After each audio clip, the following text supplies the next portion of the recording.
Welcome! Edukasyon sa Pagpapakatao, Week 2, Module 2. Ito yung mga gawain. Ibahagi natin sa buhay kahalagahan ng buhay. Ito ay hango mula sa ating Edukasyon sa Pagpapakatao 8 Module, Pakikipagkapwa, 2nd Quarter.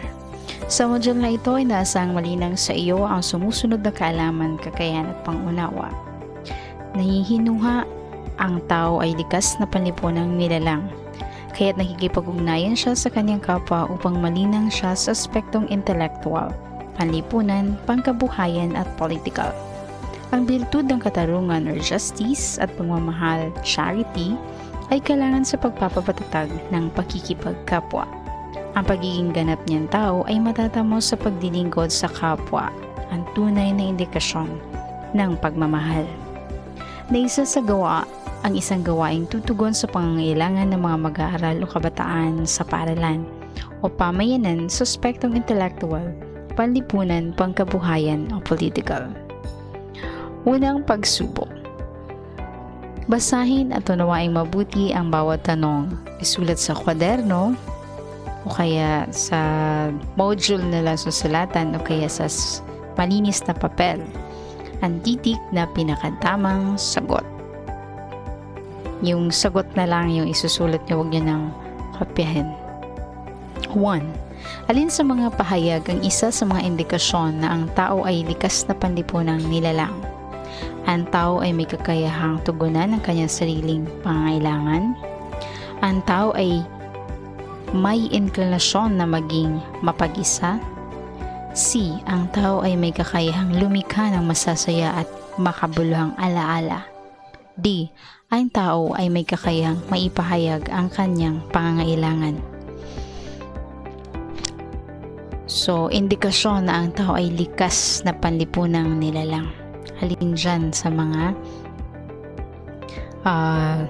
pagpipilian ng tamang sagot. Number 2. Ang marapat na pagkikitungo sa kapwa ay A. Nakabatay sa estado ng tao sa lipunan. B. Nakasalalay sa kalagayan ng pang-ekonomiya.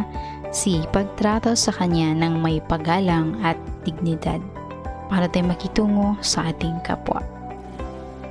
D. Pagkakaroon ng inklinasyon na maging mapag-isa.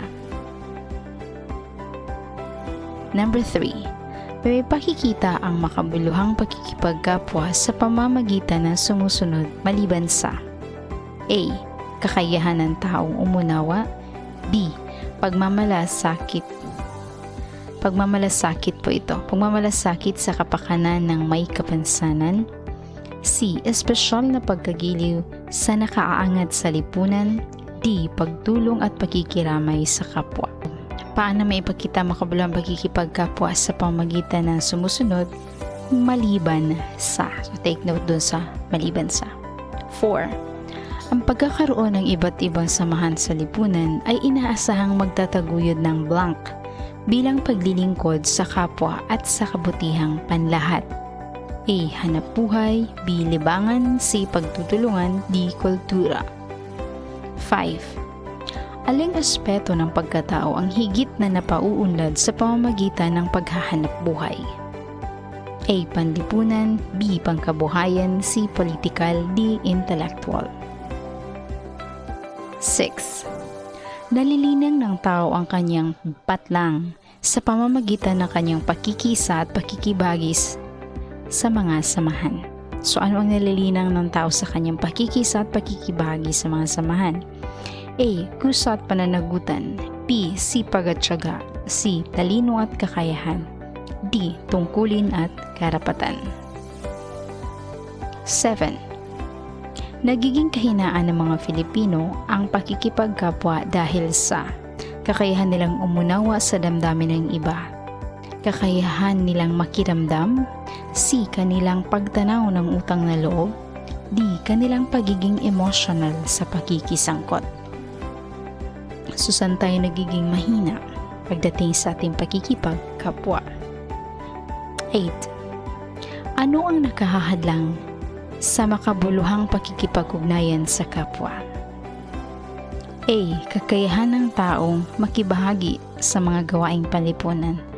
B. Kakayahang tugunan ang pangangailangan ng kapwa. C. Pagkilala sa sarili na mas matalino siya kaysa sa iba. D. Pakikitungo sa iba sa paraang gusto mo ring pakitunguhan ka. 9. Ang sumusunod na pahayag ay totoo tungkol sa dialogo, maliban sa A. Na ipakikita ang kakayahang makipagdialogo sa pamamagitan ng wika. B. Umiiral ang dialogo sa sariling pagsasaliksik ng kasanayan. C. Nagkakaroon ng pagkakataon ang taong makipag-ugnayan sa kapwa. D. Na ipahahayag ng tao sa kanyang kapwa ang tunay na pagkalinga. 10. Alin sa mga sumusunod na pahayag ang nagpapakita ng mabuting pakikipag-ugnayan sa kapwa? Mabuting pakikipag-ugnayan sa kapwa. A. Bakit nahuli ka na naman? B. Pilit kong inuunawa kung bakit ka nahuli sa usapan natin. Sana sa susunod hindi ka nahuli sa usapan natin. 30 minuto na akong naghihintay sa iyo. 11. Alin sa mga sumusunod na pahayag ang maaaring maging rason kung bakit nagiging kahinaan ng mga Pilipino ang pakikipagkapwa? A. Kakayahan nilang makiramdam. B. Kanilang pagtanaw ng utang na loob. C. Kakayahan nilang umunawa sa damdamin ng iba. D.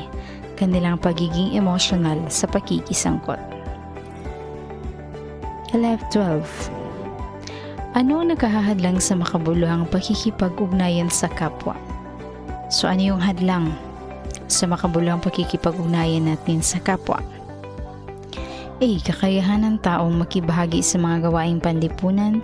B. Kakayahang tugunan ang pangailangan ng kapwa. C. Pagkilala sa sarili na mas matalino siya kaysa sa iba. D. Pakikitungo sa iba pang paraang gusto mo ring pakitunguhan ka. 13. Sino sa mga sumusunod na kapwa mo ang nagbibigay buhay sa iyo at humubog sa iyong pagkatao? Sino sa mga sumusunod na kapwa mo ang nagbibigay buhay sa iyo at tumubog sa iyong pagkatao? A. Kapatid. B. Kaibigan. Siguro. D. Magulang. 14. Si Leia ay nagsimula ng pumasok sa paaralan. Dito ay nakilala siya ng mga taong naka-impluwensya sa kanyang pag-uugali at pagkatao. Sinong kapwa mo ang tinutukoy mo? A. Kapatid. B. Kaibigan. C. Guro. D. Magulang. Take note. Nagsimula ng pumasok sa paaralan si Leia. 15. Sila ay mga nilikha at nagsisilbing refleksyon ng Diyos na dapat nating pakitunguhan at gawa ng kabutihan. So, sino yung nagsisilbing refleksyon ng Diyos na dapat nating pakitunguhan at gawa ng kabutihan? A. Pamilya. B. Kaibigan. C. Kapwa. D. Kalikasan. Okay, punta na tayo sa balik-tanaw. Gawain 1. So, hanapin at tukuyin ang 10 tao na maituturing mong kapwa. Gamit ang puzzle, maaaring ang mga titik na salita ay pahalang, patayo, pabalik, o padiagonal.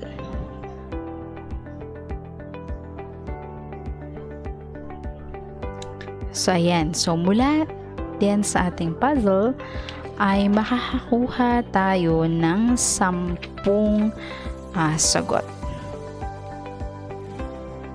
Okay, so 10 sagot.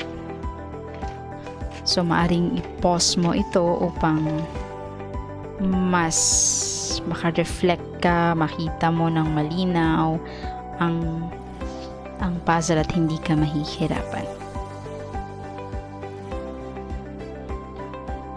Okay, gawain 1. Punan ang chart ayon sa sumusunod. So, pangalan, isulat ang pangalan ng kapwa. So, halimbawa, pangalan siya ang aking. So, isusulat mo yung may kaugnayan sa'yo. Natutulungan ko siya sa. So, itala mo yung mga bagay na nagawa na itulong mo sa kanya. So, tinutulungan niya ako sa. So, itala mo naman yung mga bagay na nagawa o na itulong niya sa'yo. hindi dito ka, hindi mo ito sasagutan na itong table na to, hindi mo to sasagutan. So ikaw naman, pinakilala ko si Na. So ayan, ito yung sasagutan mo. Pangalan, siya ang aking natulungan ko siya sa, tinulungan niya ako sa. So for example, yung pangalan si Green Sky, siya ay aking kapatid. Natutulungan ko siya kapag siya ay nahihirapan sa kanyang mga gawain o sa kanyang assignment, tinutulungan ko siya. Tinutulungan niya ako sa, so saan ka naman tutulungan? Halimbawa, pagwawalis, o kaya mga gawaing bahay. O kaya sa mga problems na nahihirapan ka, halimbawa sa mathematics. So, yun yung isusulat mo dyan. So, lagi nating tatandaan na ang mga birtud ng katarungan at pagmamahal ay kailangan sa pagpapatatag ng pakikipagkapwa. Kaya, una mo nang kailangang matugunan ang pagbibigay ng nararapat sa kapwa. Kailangan ng katarungan upang maibigay ang nararapat na walang iba kundi ang paggalang sa kanyang dignidad.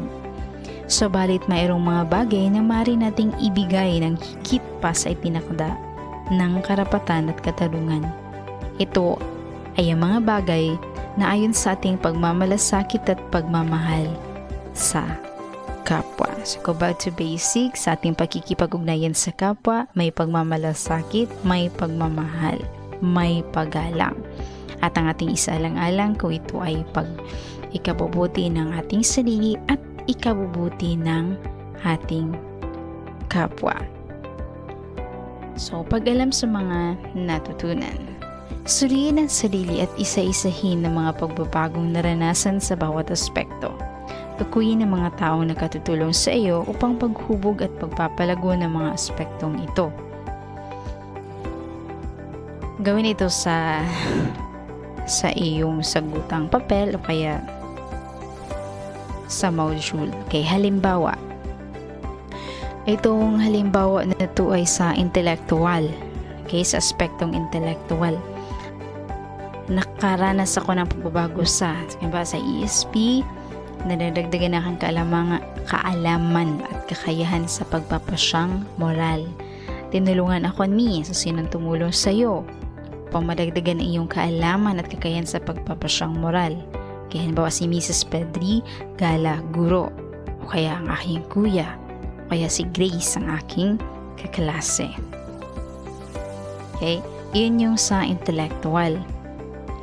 Halimbawa naman sa aspektong pangkabuhayan, ito yung mga kaalaman at kakayahang matugunan ang mga pangangailangan ng sarili at ng kapwa. So halimbawa, nakaranas ako ng pagbabago sa kakayahan kong magtipid o kaya kakayahan kong mag-budget o kaya mag-save.